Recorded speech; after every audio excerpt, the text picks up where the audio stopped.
Hello students, स्वागत है आपका एक बार फिर आपके अपने यूट्यूब चैनल आर के सागर यूनिक स्टडी में। तो देखिए बच्चों, जैसे मैंने आपसे प्रॉमिस किया था कि मैं आपको क्लास 11th की केमिस्ट्री की सारी वीडियोस देने वाला हूं, तो मैं आज फिर से क्लास 11th की जो केमिस्ट्री है उसका जो चैप्टर नंबर 1 है, जिसका नाम है रसायन विज्ञान की कुछ मूल अवधारणाएं, उसका एक और वीडियो लेकर के उपस्थित हुआ हूँ। तो उसमें मैं आपको समझाऊंगा कि रसायन विज्ञान की परिभाषा क्या होती है। हम ऐसे ऐसे करके धीरे धीरे सारा सिलेबस कंप्लीट कर लेंगे, ठीक है। तो हाँ, एक बात आपको जरूर करना है, एक काम जरूर करना है। क्या करना है कि आपको जो भी मैं पढ़ाऊँ उसके नोट्स अवश्य बना लेने हैं, ठीक है। और अगर आपको पीडीएफ चाहिए तो मैंने आपको पहले ही बताया था, हमारा यूट्यूब चैनल है आर के सागर यूनिक स्टडी, और हमारा जो टेलीग्राम चैनल है उसका नाम भी है आर के सागर यूनिक स्टडी। आप उसको सब्सक्राइब करके रखें तो आपको वहाँ पर पीडीएफ मिलती रहेंगी, वहाँ पर मैं इनको अपलोड कर देता हूँ, ठीक है। तो ये समझते हैं कि रसायन विज्ञान की परिभाषा क्या होती है। तो बच्चों को लगता है कि कुछ नहीं, ऐसे ही रट्टा मार लो हो जाएगा। देखिए, रट्टा इसमें रसायन विज्ञान में नहीं लगता। आज आप रटेंगे और कल भूल जाएंगे। मैं आपको बिल्कुल ऐसे समझाऊंगा रसायन विज्ञान की परिभाषा को, आप कहेंगे सर सच में बहुत आनंद आ गया, हमें तो इतना पता ही नहीं था कि रसायन विज्ञान की परिभाषा को हम इतना डिटेल में समझ सकते हैं, ठीक है। तो देखना अब आप, चलिए शुरू करते हैं अब। तो क्या होता है रसायन विज्ञान? तो देखिए, विज्ञान की वह शाखा जिसके अंतर्गत, तो देखो रसायन विज्ञान क्या है कि विज्ञान की तो शाखा है, इसलिए हमने यहाँ पर लिखा है विज्ञान की वह शाखा जिसके अंतर्गत, यानी कि जिसमें पदार्थों के भौतिक गुण, मतलब कोई भी पदार्थ होगा उसके हम भौतिक गुण अभी मैं डिटेल में बताने वाला हूँ, ठीक है। फिर रासायनिक गुण, पदार्थों का रासायनिक संगठन तथा संरचना का अध्ययन करते हैं, रसायन विज्ञान कहलाती है। बिल्कुल इजी डेफिनेशन है, और बिल्कुल मैं आपको एक एक चीज़ को जो है यहाँ पर क्लियर करूँगा कि कैसे भौतिक गुण का अध्ययन हम इसमें करते हैं, रासायनिक गुण का कैसे करते हैं, रासायनिक संगठन का कैसे, बिल्कुल डिटेल में, ठीक है।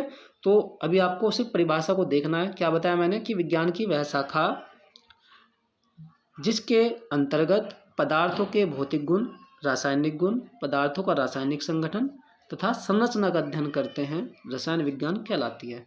अब अगर आपसे कोई भी रसायन विज्ञान की परिभाषा पूछे तो आप चार बातें याद रखना। सबसे पहले तो इतना तो आप याद रख ही लेंगे कि विज्ञान की वह शाखा जिसके अंतर्गत। अब चार बात क्या याद रखनी है? पदार्थों के भौतिक गुण, ओके। दूसरा, एक तो भौतिक गुण हो गया, दूसरा हो गया रासायनिक गुण, तीसरा हो गया पदार्थों का रासायनिक संगठन, और चौथा हो गया पदार्थों का संरचना। चौथा जो हमारा क्या है? पदार्थों की संरचना, ठीक है। तो रासायनिक संगठन तथा संरचना का अध्ययन करते हैं, वही क्या कहलाती है? रसायन विज्ञान कहलाती है। अब देखिए, मैं आपको समझाता हूँ डिटेल में, ठीक है। पहले आप एक काम कीजिए, यहाँ तक स्क्रीनशॉट ले लीजिए। ओके, हो गया। चल अब देखते हैं, एक मिनट। तो देखिए, पहले चलो आप यहाँ तक जो है स्क्रीनशॉट लीजिए, फिर मैं अभी आपको आगे बताऊंगा। तो देखिए, अगर हम बात करते हैं पहले भौतिक गुण की, ओके, भौतिक गुण।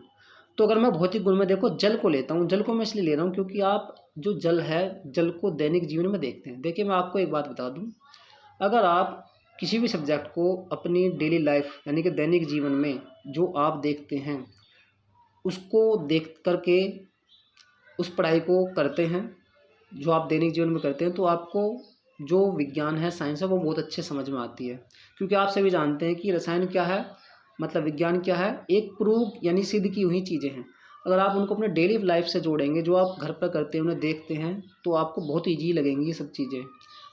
अगर आप जो है एक कल्पना करेंगे, आपने उन चीज़ों को कभी देखा ही नहीं है, तो आपको हो सकता है कि वो चीज़ें बहुत परेशान करें, ठीक है। तो इसलिए मैं यहाँ पर जल का एग्जाम्पल इसलिए ले रहा हूँ क्योंकि आप सभी देखते हैं दिन भर में पता नहीं कितनी बार उसको पीते होंगे, ओके। तो भौतिक गुण अगर मैं बात करता हूँ जल की, तो देखिए जो जल है वो कैसा होता है? रंगहीन होता है, रंगीन नहीं, रंगहीन। एक तो होता है कलरफुल यानी जिसमें कलर हो, ठीक है। एक होता है कलरलेस यानी कि कलर जिसमें ना हो, यानी कि रंग ही ना हो, ठीक। तो जल क्या है? एक रंगहीन है। अब रंगहीन कैसे होता है भाई जल? एक बड़ा क्वेश्चन ये हो गया। तो देखिए, अगर मैं बात करता हूँ जल की, तो जल में आप कोई भी कलर डाल दो, कोई भी पदार्थ डाल दो, जो भी आप कलर उसमें डालेंगे, मान लीजिए आपने लाल डाला तो जल का रंग कैसा हो जाएगा? लाल। नीला डाल दिया, ब्लू डाला तो ब्लू हो जाएगा, ग्रीन डाला तो ग्रीन हो जाएगा। अगर आप दूध डालते हैं उसके अंदर, तो आप देखते हैं कि वो दूध जैसा जो वाइट है कलर, वो हो जाता है ना। तो इससे आपको पता लग रहा है कि जल क्या है? रंगहीन है।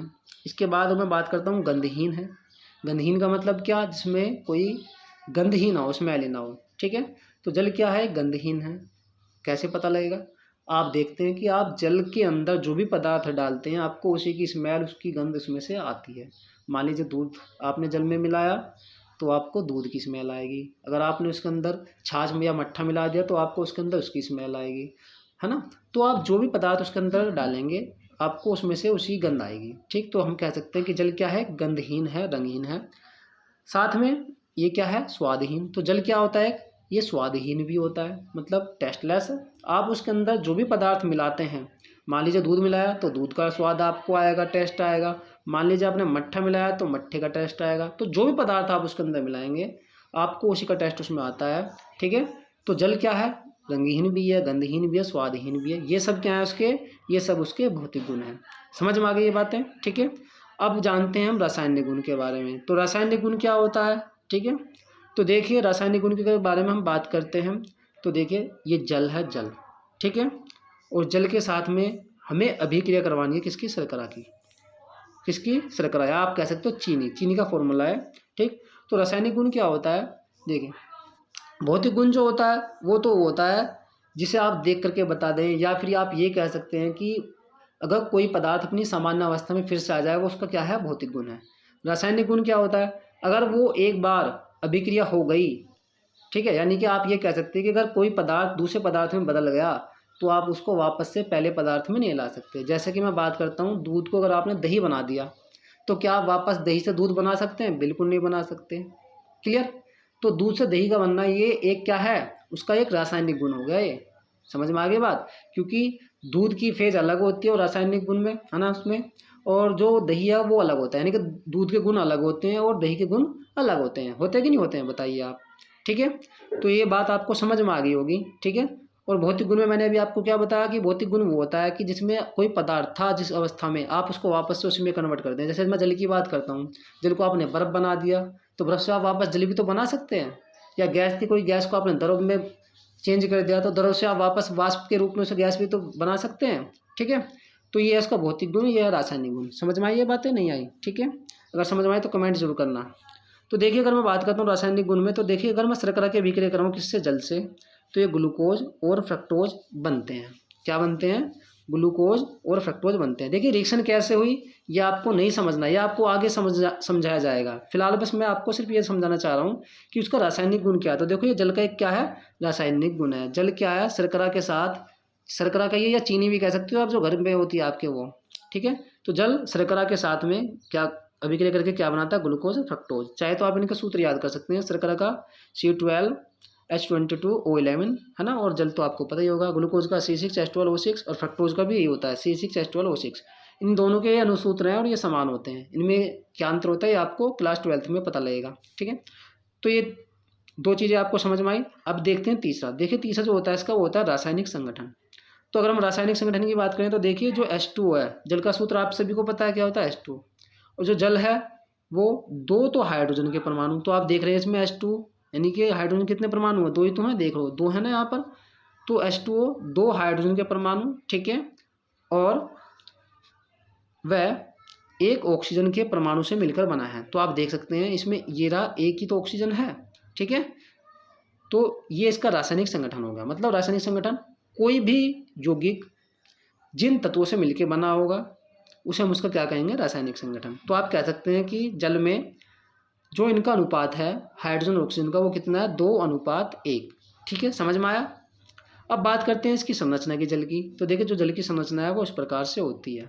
क्लियर। अब ये कैसे बनी, ठीक है, इस पर आपको अभी दिमाग नहीं लगाना है, ये आपको बताया जाएगा चैप्टर नंबर 4 जिसका नाम है रासायनिक आबंधन तथा आणविक संरचना। सिर्फ यहाँ पर मुझे आपको ये बताना जरूरी था, मेरा उद्देश्य ये है यहाँ पर कि आप इस रसायन विज्ञान की परिभाषा को अच्छे से समझें। बच्चे रटते हैं और रट कर चले जाते हैं।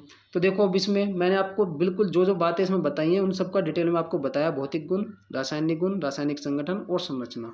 ठीक है, तो ये चार चीज़ें आपको याद रखनी है। रसायन विज्ञान की वैशाखा जिसमें हम पदार्थों के भौतिक गुण, रासायनिक संगठन और संरचना का अध्ययन करते हैं वो क्या कहलाती है, रसायन विज्ञान।